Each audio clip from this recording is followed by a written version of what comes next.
So now let us discuss the question number 13. Explain why cation are smaller and anions are larger in radii than their parent atom.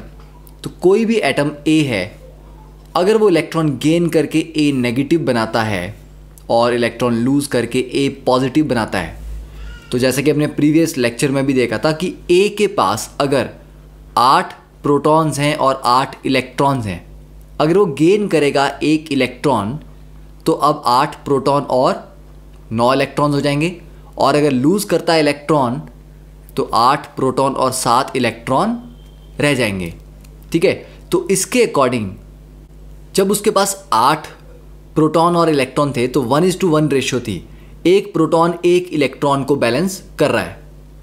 जब 8 proton को 9 electrons को balance करना है तो electron ज़्यादा हो गए, तो पर इलेक्ट्रॉन जो अट्रैक्टिव फोर्स लग रही है वो कम लग रही है, तो अब इलेक्ट्रॉन्स पे उतना ज़्यादा अट्रैक्टिव फोर्स नहीं रह पाएगी, तो इलेक्ट्रॉन थोड़ा दूर तक जाएंगे तो साइज बढ़ जाएगा। ठीक है, और जब 8 प्रोटॉन को सिर्फ 7 इलेक्ट्रॉन्स को बैलेंस करना है तो उन इलेक्ट्रॉन्स पे जो अट्रैक्टिव फोर्स है पर यूनिट इलेक्ट्रॉन वो बढ़ जाएगी, जिसकी वजह से इलेक्ट्रॉन ज़्यादा क्लोज आएंगे न्यूक्लियस के और साइज छोटा हो जाएगा। That is why cations are smaller and anions are larger compare to their parent atoms. अब देखते हैं question number 14. What is the significance of the terms isolated gases atom and ground state? देखो, isolated gases atom हम क्यों लिखते हैं? क्योंकि जब भी आपको आयनाइजेशन एनर्जी कैलकुलेट करनी है, दैट इज़ कि एक एटम से जो आउटर मोस्ट सबसे लूजली बाउंड इलेक्ट्रॉन है उसको रिमूव करने की एनर्जी जो चाहिए, जब एटम बाकी एटम्स के साथ कांटेक्ट में होगा तो उनकी फोर्सेस उसके ऊपर लग रही होंगी, तो सभी एटम एक दूसरे के ऊपर अट्रैक्टिव रिपल्सिव फोर्सेस अप्लाई करेंगे। तो इस इलेक्ट्रॉन को निकालने के लिए जो एक्चुअल एनर्जी चाहिए थी वो हो सकता है कि इस एनवायरनमेंट में ज़रूरत से ज़्यादा लगे या ज़रूरत से कम लगे। तो अभी जब ये एटम अकेला है, ठीक है, बिल्कुल आइसोलेटेड है, सबसे अलग है, अकेला है, अब इलेक्ट्रॉन को निकालने के लिए जो एनर्जी चाहिए होगी उतनी ही देनी पड़ेगी। पर अगर इसके आसपास और एटम्स भी होंगे तो उनकी वजह से जो अट्रैक्शन या रिपल्शन आएंगी वो हमारी एनर्जी की जो कैलकुलेटेड वैल्यूज़ हैं उसमें एरर इंट्रोड्यूस करेगी। ठीक है, इसीलिए हम एक आइसोलेटेड गैसेस एटम की बात करते हैं। रियलिटी में एक गैसेस एटम को बिल्कुल अलग करके रखना पॉसिबल नहीं है, तो इसके लिए हम क्या करते हैं, हम प्रेशर बहुत कम कर देते हैं। तो जैसे ही कि प्रेशर बहुत कम हो जाएगा, मॉलिक्यूल बहुत दूर दूर चले जाएंगे एटम्स, तो एटम बहुत दूर दूर चले जाएंगे तो उनके बीच का डिस्टेंस इतना बढ़ जाएगा कि हम बोल सकते हैं कि हाँ, अब एक एटम ऑलमोस्ट अकेला है क्योंकि बाकी एटम उससे काफ़ी दूर हैं। सेकेंड बात होती है ग्राउंड स्टेट की। ग्राउंड स्टेट क्या होती है? Ground state is the most stable state of an atom, कि इलेक्ट्रॉन जब अपनी लोएस्ट एनर्जी स्टेट में होता है, ठीक है, लोएस्ट एनर्जी स्टेट, या जब एनर्जी लोएस्ट होगी तो मोस्ट स्टेबल होगा, तो most stable state of an atom को ग्राउंड स्टेट बोलते हैं। ठीक है, next question number 15. Energy of an electron in the ground state of the hydrogen atom is this much. तो ग्राउंड स्टेट में हाइड्रोजन के इलेक्ट्रॉन की एनर्जी दी गई है -2.18 into 10⁻⁻18 joules. Calculate the ionization energy. तो आपने एटॉमिक स्ट्रक्चर में ऑलरेडी पढ़ा हुआ है कि जो आयनाइजेशन एनर्जी होती है वो क्या होता है, it is negative of ground state energy. ठीक है, तो आयनाइजेशन एनर्जी पर इलेक्ट्रॉन, ठीक है, या पर इलेक्ट्रॉन की बात ना करें, हम पर एटम बोलते हैं, क्योंकि हाइड्रोजन के एटम में एक ही इलेक्ट्रॉन होता है, तो पर एटम बोलो या पर इलेक्ट्रॉन बोलो एक ही बात है। तो पर एटम जो आयनाइजेशन एनर्जी होगी वो होगा -2.18 into 10⁻⁻18 joule, that is 2.18 into 10⁻⁻18 joule एक एटम के लिए लग रही है। हमें किसने निकालनी है? पर मोल के लिए। तो आयनाइजेशन एनर्जी पर मोल, एक मोल के लिए क्या होगी? मल्टीप्लाई कर देंगे एवोगाड्रो नंबर से, तो 2.18 इंटू 10⁻⁻18 जूल इंटू 6.023 इंटू 10⁻23, ठीक है। तो इतने जूल पर मोल, तो ये आ जाएगा 1.31 इंटू 10⁻6 जूल पर मोल।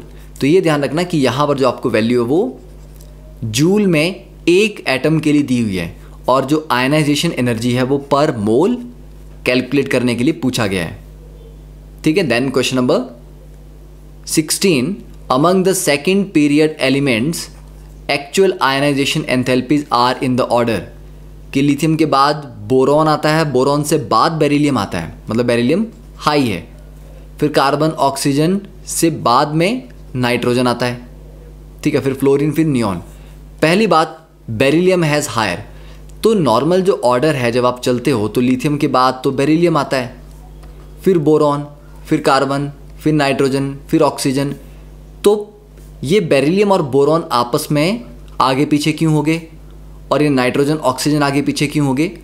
तो इसका पहला रीज़न क्या है कि बेरिलियम में आउटर मोस्ट इलेक्ट्रॉन 2s2 है, ठीक है, 2s में है, 2s भरा हुआ है, भरे हुए s सब शेल से इलेक्ट्रॉन निकालना मुश्किल है। बोरॉन में जो आउटर मोस्ट इलेक्ट्रॉन है वो है 2p1, p से इलेक्ट्रॉन निकालना रिलेटिवली इजी है। पहली बात, ना तो p हाफ फील्ड है ना फुल फील्ड है, तो कोई खास स्टेबिलिटी तो नहीं है इस 1 इलेक्ट्रॉन की। सेकेंडली, s सब शेल वैसे भी न्यूक्लियस के ज़्यादा क्लोज रहता है, तो जो न्यूक्लियस के क्लोज रहेगा उस पर न्यूक्लियस की अट्रैक्शन ज़्यादा लगेगी, तो वहाँ से इलेक्ट्रॉन निकालना मुश्किल होगा। That is called penetration effect. Okay, तो ये रीज़न है कि बेरिलियम में we are removing electron from a filled s sub shell, जबकि बोरॉन में we are removing electron from the p sub shell, और पी से इलेक्ट्रॉन निकालना ईजी होता है।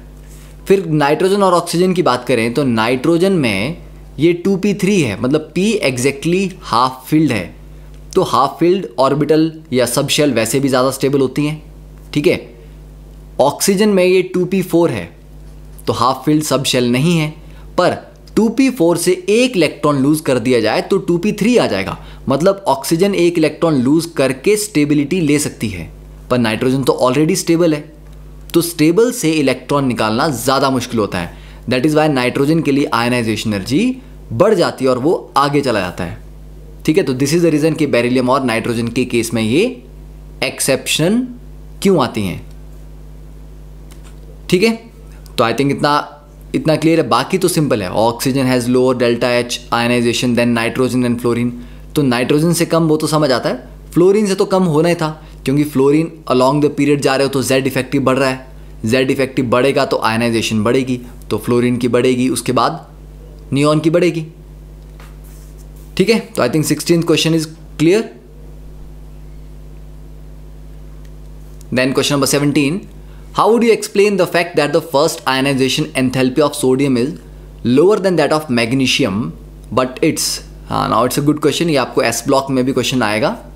देखो यहाँ कह रहे हैं कि सोडियम से जब एक इलेक्ट्रॉन हम निकालते हैं तो Na गैसेस को हम कन्वर्ट कर रहे हैं Na positive gases plus electron में, तो ये हो गया IE1, ठीक है। अब अगर आप Na पॉजिटिव गैसेस से एक और इलेक्ट्रॉन निकाल दो और मान लो हमने इसको बना दिया Na2 पॉजिटिव गैसेस, तो ये आ जाएगा IE2, ठीक है। ये जो Na पॉजिटिव है ये ऑलरेडी नोबल गैस कन्फिग्रेशन में है, नोबल गैस कन्फिग्रेशन से इलेक्ट्रॉन निकालना बहुत मुश्किल होता है, इसलिए IE2 बहुत हाई वैल्यू होगी कंपेयर टू IE1। जबकि मैग्नीशियम की बात करें तो मैग्नीशियम से एक इलेक्ट्रॉन निकाला तो Mg पॉजिटिव, तो अभी भी ये नोबल गैस कन्फिग्रेशन में आया नहीं है, अभी एक और इलेक्ट्रॉन लूज करना है, तो Mg पॉजिटिव अगर एक और इलेक्ट्रॉन लूज करेगा तब जाके Mg2 पॉजिटिव बनाएगा, ठीक है। तो ये आ गया स्किल फर्स्ट IE1 और ये IE2। तो पूछा है कि first ionization energy of sodium, IE1 of sodium is lower than that of magnesium, कि पहला इलेक्ट्रॉन निकालना सोडियम से इजी है। ऑब्वियसली, क्यों? क्योंकि सोडियम से पहला इलेक्ट्रॉन आप किससे निकाल रहे हो? आप NS1 से निकाल रहे हो। S1 फुल्ली फिल्ड सबशेल नहीं है, ठीक है? तो S1 से निकालना इजी है। मैग्नीशियम से जब आप पहला इलेक्ट्रॉन निकालते हो तो आप NS2 से निकालते हो। S सबशेल भरा हुआ है, तो फुल्ली फिल्ड सबशेल ज़्यादा स्टेबल होते हैं, तो ज़्यादा स्टेबल सबशेल से इलेक्ट्रॉन निकालना मुश्किल है। तो पहला क्वेश्चन तो पार्ट में सॉल्व हो गया कि पहला इलेक्ट्रॉन सोडियम से इजीली निकलेगा, मैग्नीशियम से नहीं।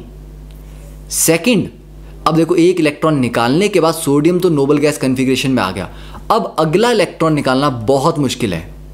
तो जो सेकंड आयनाइजेशन एनर्जी है वो बहुत हाई है सोडियम की, पर मैग्नीशियम की नहीं, क्योंकि मैग्नीशियम अगला इलेक्ट्रॉन भी बहुत इजीली देगा, क्योंकि देने के बाद ही तो जो Mg2 पॉजिटिव बनेगा उसके पास नोबल गैस कॉन्फ़िगरेशन आती है। तो मैग्नीशियम 2 इलेक्ट्रॉन लूज करके नोबल गैस पे पहुंचता है, सोडियम 1 लूज करके ही पहुंच जाता है, ठीक है? तो मैग्नीशियम के लिए जो थर्ड आयनाइजेशन एनर्जी होगी वो बहुत ज़्यादा होगी, सेकंड तो काफ़ी कम होगी। तो दिस इज द रीज़न। अब next is the question number 18। What are the various factors due to which the ionization enthalpy of the main group elements tends to decrease down the group? तो कौन कौन से factor हैं जिनकी वजह से ionization energy down the group जाने पे डिक्रीज करती है? पहली चीज, डाउन द ग्रुप क्या होगा? साइज बढ़ेगा। Down the group N increases and, तो N बढ़ेगा तो साइज बढ़ेगा, साइज बढ़ेगा तो आयनाइजेशन एनर्जी कम होगी। सेकंड बात करते हैं, तो डाउन द ग्रुप जाने पे Z इफेक्टिव इंक्रीजेज मार्जिनली, ठीक है? कि Z इफेक्टिव उतना नहीं बढ़ता पर शेल बढ़ जाती हैं, तो इसलिए तो Z इफेक्टिव में कुछ ज़्यादा इंक्रीज नहीं आ रहा, इसलिए भी आयनाइजेशन एनर्जी बढ़ती है। थर्ड, डाउन द ग्रुप जाने पे more number of inner shell electrons, तो ज़्यादा इनर शेल इलेक्ट्रॉन्स होंगे तो ज़्यादा वो शील्ड करेंगे, तो मोर शील्डिंग होगी। तो मोर शील्डिंग होगी तो आउटर मोस्ट इलेक्ट्रॉन ज़्यादा दूर रहेगा, उस पर न्यूक्लियस की अट्रैक्शन कम लगेगी, उसको निकालना ईजी होगा, तो ईजियर आयनाइजेशन। तो दीज आर द फैक्टर जो हम डिफाइन कर सकते हैं, ठीक है?